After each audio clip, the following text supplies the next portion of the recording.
สนุกหลังจากเปิดใจมาได้สักพักหนึ่งเลยมีคนเข้ามาอยู่บ่ก็มีคนคุยแชทมาคุยแบบนี้นะโดยแต่ว่ามีคนคงใจอยู่บ่จ้ะตอนนี้บ่มีเลยตอนนี้ เป็นอะไรอะนะฮะมันก็แค่คุยกันแบบทักถามเรื่องอีหยังกับบ่ได้ชูคุยนำกับเจ้าบันไดนะบ่มีเวลาอืมเอาง่ายๆเนาะข้าเจ้าก็แบบทักทายเข้ามาแบบว่าข้าเจ้าก็บ่ได้ว่าจริงจังบ่ได้มีคนพิเศษในใจเลยบ่มีกราบทักทายสบายดีและสวัสดีเด้อเนาะ FC หักแพงกันเบิดทุกคนเนาะบ่ว่าจะเป็นภายในหรือว่าต่างประเทศก็ยินดีต้อนรับเข้าสู่ช่องสาวเหมยบ้านปลายอีกแล้วเนาะมาพบกับสาวเหมยมื้อนี้ก็ได้มาหาทางสาวนกเนาะก็ซึ่งว่าทางสาวเหมยเองก็สิได้มาอัปเดตเรื่องราวข่าวเรื่องความรักของทางสาวนกว่าหลังจากเปิดใจไปแล้วเนาะมีคนมาจับจองหัวใจเพิ่นบ่หรือว่ายังโสดคือเก่าหรือว่ามีคู่ครองของหัวใจเพิ่นแล้วเดี๋ยวทางสาวเหมยเองก็สิได้เข้าไปสอบถามทางสนุกก่อนเนาะตอนนี้ก็ที่เขาสร้างเป็นที่เรียบร้อยเนี่ยได้ทางสาวเมยเองกับซีบัวระยะห่างเนาะกับซีได้เข้าไปหาทางสาวนุกก่อนเด้อเนาะเผื่อบ่เป็นการศักษาชีเวลาก็สาวคนนี้ก็ถือว่าหนุ่มๆอาจจะเคยเห็นเพิ่นแล้วเนาะแต่ว่าดูว่าทาง FC ใหม่ของสาวเมยก็ยังบ่เคยเห็นก็ถ้าอยากได้เฟซได้ไลน์ก็ฝากกันถักกันเข้ามาเนาะถ้าทางคอมเมนต์ทางสาวเมยเองก็สิบ่แจกเด้อแจกมาแต่แบบว่ามีโปรไฟล์มีตัวตนมีทางสาวเมยก็พร้อมแจกแบบนี้ค่ะนะเนาะโดยถ้าว่าทางคอมเมนต์มาขอเบอร์ขอเฟซขอไลน์ในนี้บ่แจกถ้าอยากได้ก็ทางทักมาหาสาวเมย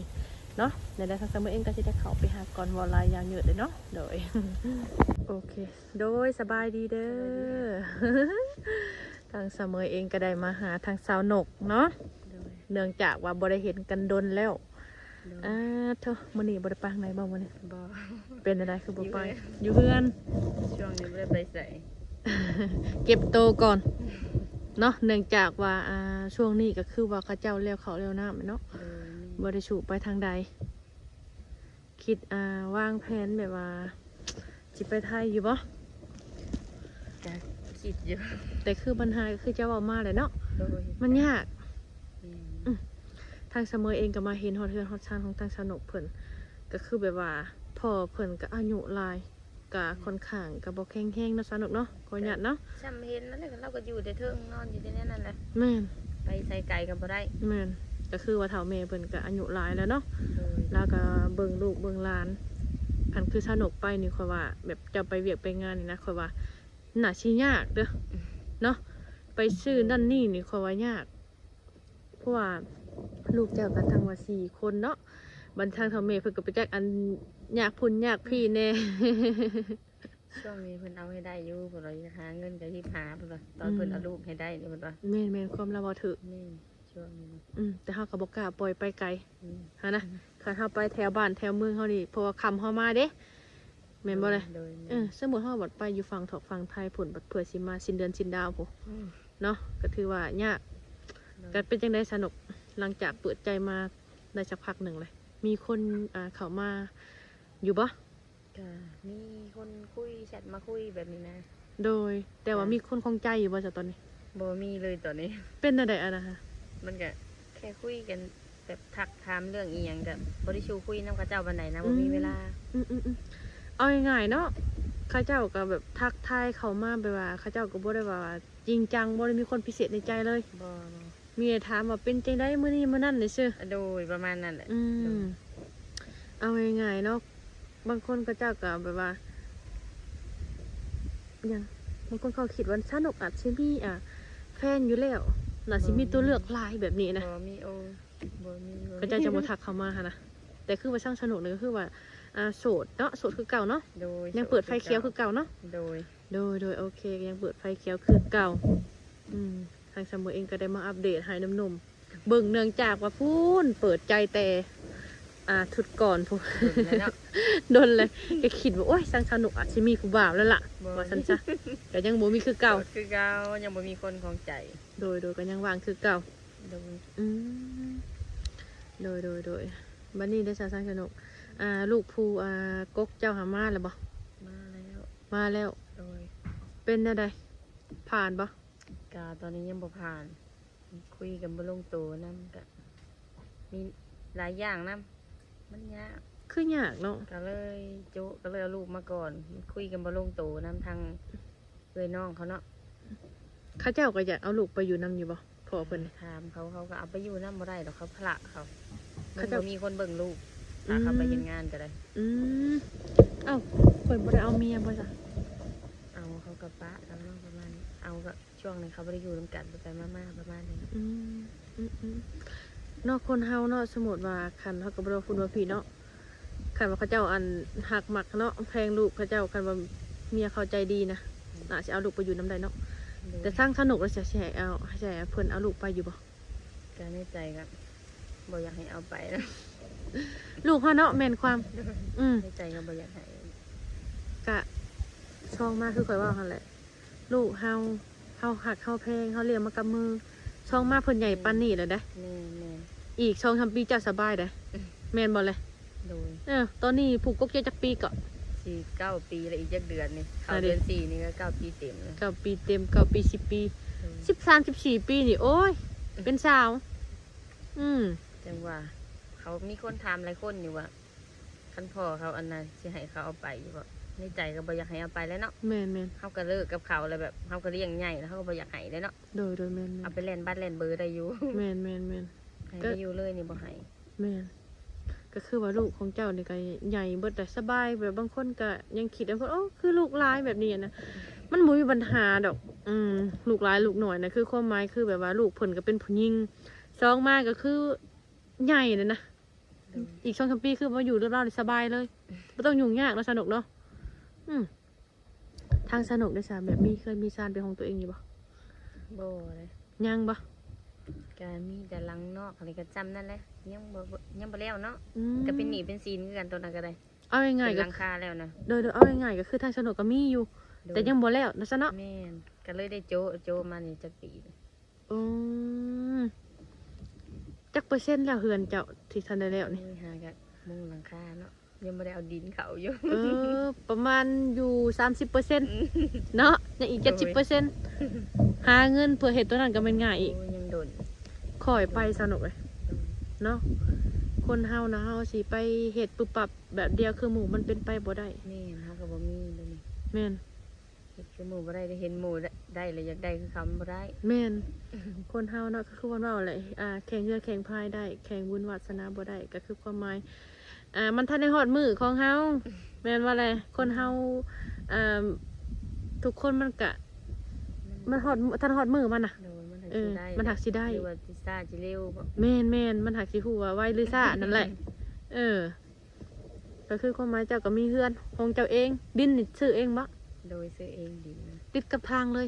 ก็ใกล้ๆทางนั่นแหละ ข่อยบ่ได้เฮ็ดนั่นล่ะค่ะเมื่อข่อยสิ โม เบิ่ง เดิร์นได้ขี่ออกไปนะโมเดิร์นมันอยู่ใต้มือเลย จักห้องสนุก 3 ห้อง 3ห้องพอดีโอเคเนาะ โดย ถ้าเจ้าเฮือนแล้วเจ้าอยากคิดจะวางแผนขายหยังอ่ะ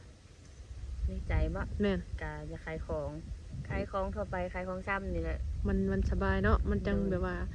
เครื่องของมันจังแบบบ่บูดบ่เน่าความคิดเนาะความตั้งใจเนาะโอ้ยอาจจะมีหนุ่มเมืองนอกมื้อนี้แหละ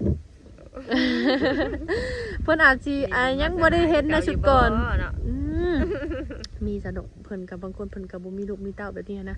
เพิ่นเห็นเพิ่นก็หักแพงเล็กน้อยอีกอย่างลูกก็อยากก็เป็นผู้หญิงอีกก็คือปัญหานี่แหละเขาว่าสนุกมีลูกหลายแบบนี้เพิ่นสิเอาลูกอยู่บ่แบบนี้หั่นนะ มันก็ต้องคุยกันได้เรื่องนะมันต้องคุยกัน2 คน เนาะคนเฮามันก็ต้องวางแผนแต่ว่าคนเฮานี่ค่อยว่าคนเฮาถ้าว่าได้เป็นผัวเมียกันแล้วเนาะหาภาษาแล้วคนเฮามันก็ต้องมีอยู่แล้วพยานหลักอีกคนหนึ่งว่าซั่นซะเนาะก็หวังว่าทางสนุกออกมาเปิดใจในครั้งนี้เนาะก็หวังว่าอยากสร้างสาครอบครัวคักแน่แม่นบ่ ถ้าพ่อคนจริงได้คนแบบบ่คือที่ผ่านมาหะนะ ขอแต่ว่าเขาหักเขายอมหับเขาได้เนาะ โดย พร้อมสร้างแบบบ่สูบยานี่เอาได้บ่สูบได้บ่ยาน่ะแม่น ได้อยู่เป็นเรื่องธรรมดาของผู้ชายเนาะ โดย ก็ได้เรื่องยาสูบ กินเหล้ากินเบียร์นี่ซะ ก็กินเหล้ากินเบียร์นี่ก็ต้อง ต้องเป็นยามเนาะ แม่น มีเวียงมีงานแบบกินชั่วมื้อแบบนี้ก็บ่ได้ก็ เอา ได้แบบนะ โดยเอาง่ายๆเนาะห้าสิบปฏิเสธว่าบ่เอาคนกินเหล้ากินเบียร์มันก็เป็นไปบ่ได้สังคมมันจมอนี้มันก็บ่คือเก่าแม่นบ่ แม่นโดย แต่ว่า กินเป็นเวลากินเป็นช่วงเป็นยาม แม่น อืมคนเก่าเจ้าได้จ้ะ คนเก่านะคนลาวนี่บ่ แม่น โอ้คนลาวนี่ติดอันนั้นติดแนวบ่ดีอันนั้นน่ะ ติดยาเนี่ยเฮาบ่มัก โดยแม่ อย่าว่าได้ซื้อสด บอกเขาเลิกเขาบ่เลิกจะเกลือนี่ก็เลยตัดสินใจเองเลย อื ก็เลย ม เพิ่นบอกตัวนั้นเนาะอัน โด นี้ ย ก็เลยย่าเพิ่น ก็คือคนเฮาแหละบางคนเห็นบ่ข่าวแล้วออกยากแบบนี้หั้นนะ โดย คันติดแบบนี้นะบ่สนใจนำภัยได้ แม่น หลายคนที่ว่าเลิกลากันย้อนสาเหตุนี่ก็หลายคนคือกันได้ แบบว่าถ้าไผคนเฮาเนาะการที่ว่าอยากสร้างครอบครัวมันก็อยากได้ผัวที่ดีอยู่แล้วแมันบ่เฮาก็สิแบบในเมื่อเฮาบอกเขาบ่เปลี่ยนเฮาก็ต้องจำเป็นต้องได้ตัดเขาออกจากชีวิต แม่นโดย เนาะเผื่อทั้งเขาสิมีลูกคือเจ้านี่ก็จังว่าหับแต่ว่าทั้งที่ลูกเจ้าเลี้ยงเองเบิดทั้งสิมีภาระลากระยาขอเจ้าก็เลิกเลิกซะบ่เอาซะอยู่ไปเฮาก็ต้องได้เมื่อยคือเก่า แม่นเอาไปก็เป็นพระหลางคือเก่ามีผัวแบบนั้นนะ แม่น ซ้ำมาเป็นพระหลางคือเก่า ก็เลยเดินออกมาจากนั้นจุดนั้นซะเนาะ โดย มาตั้งรับปักฐานใหม่สู้ๆสนุกเลยเนาะคอยก็หวังว่ามีหั่นแหละคนที่ว่าบางคนเขาเจ้าอาจสิยังเบิ่งอยู่ได้ยังเบิ่งว่าคนนี้เป็นจังใดแต่ข่อยมาเห็นฮอดเทือนชานเจ้าแล้วก็ทั้งเจ้าก็เป็นแต่อีตนเด้ โดย เนาะเพราะว่าถ้าเจ้าบ่หานี่บ่มีกินเลย แม่นเลย เนาะข้าวน้ำก็ต้องได้ซื้อ โดย นั่นอยู่ในกินเด้ กะหาใบบ่หากับบ่ทางหาก็ซื้อบ่เท่านั้น พออายุหลายเนาะคันว่าพอเฮาประมาณอายุ40นี่ บางเถื่อเขาป่าบ่หากระปูหาหน่อไม้หน่อมันไปแล้วเลยลงไห้ลงหน้าไปหมดแล้ว แม่น เนาะใครแต่ลูกเจ้าก็กินบ่เลือก กินได้กินชั่วอย่างนะบ่เลือก แม่น ไปหากินเขาก็ไปน้ำไปป่าไปดง ช่วยกันหา ไปะ เป็นตาแพงเนาะ เขาบริตีของกินได้บางเถื่อแจ้วเขาก็ยังจำเด็กน้อยนี่เขาบ่เลือกใครแต่เขากินง่ายยังวะ โดยแม่นถือว่าโอเคก็คือเว้าเลยเนาะฮอดยามหน้านี่ก็หาของอยู่ของกินก็ยาก เดี๋ยว มันบ่คือข้าวตะกี้บ่คือยามนาเนาะยามนาน้ำมันว่าได้หนึ่งมันก็ทำนี่เขาก็หากินได้ง่ายแล้ว ย่ำนี่ก็พุดกระแป้งกระปูฮะก็มาเขียนไปแล้ว โอ้ยกินเลยก็บ่อยากเลยเนาะกระโปรงก็ได้ แต่ แต่ ช่วงนี้ยังไม่ได้กินอยู่ในกระปูนี่ ยังบ่ได้ไปหาอยู่ นี่แต่ไปหาน้ำไม้น้ำมันแถวหวยพอแหละ อืม ก็พอได้แกงอยู่เด้ อืมก็ถือว่าสิสู่ชีวิตแห่งขนาดก็คือว่าทางสนุกก็ยังพร้อมแบบแจกเฟซแจกไลน์คือเก่าเนาะ กะคือเก่า ทางเสมอเองก็สิได้แจกหนุ่มๆไปคือเก่า โดย ก็มีอย่าบ่สนุกแบบคนเข้ามาหาแบบทักมาหาเจ้าเว้าแนวบ่ดีนี่ กับทักมาแบบนั้นบ่มีได้ เออ บ่มีแบบนั้น ส่วนไลน์ทักเข้ามาแบบใด ก็ชวนไลน์ทักเข้ามาแบบให้คำปรึกษาเรื่องของลูกของเด็กน้อยแบบนี้นะ อืม บางคนก็ถามเรื่องการเรียนแนวนั้นนั่นนี่ อืม แต่ก็ยังบ่มีไผจิแบบ ยื่นมือเข้ามา ช่วยเหลือหั่นนะ โอ้โดยเข้าใจเนาะ โดย แต่ความหมายที่ว่ายังบ่มีเลยแบบเข้ามาเว่าใช้แนวบ่ดีเนี่ยบ่มีเนาะ บ่มีแบบนั้นยังบ่เห็น มีแต่เข้ามาแบบว่าให้กำลังใจ โดยแม่น โดยก็เห็นใจนำอยู่ได้เนาะแต่ครั้งเสมอเองก็สิว่าระยะห่างสนุกเลยเนาะสิได้ขอตัวลำลาทางสนุกเมื่อเพราะว่าทางเฮาก็สิให้ทางสนุกเฮ็ดอยู่เฮ็ดกินให้ลูกพุ่นละ เด็กน้อยเพิ่นสิอยากกินข้าวได้เนาะก็สิว่าระยะห่างก็ให้สมหวังในความหักในครั้งนี้หวังว่าข่อยมาหาเจ้าในเทื่อนี้ก็ว่าสิได้มีผู้บ่าวผู้บ่าวเขาแหละเข้ามาหาเจ้าเด้อน่ะสิเมื่อเพิ่นว่าโอ้ยเห็นเจ้ามื้อแรงก็เอาวันเฟซสนุกมาให้แน่เด้อว่าซั่น อาจสิเป็นไปได้คือกันเลยสนุกเลยเนาะ โดย สบายดีจังสนุก โดย โดยสบายดี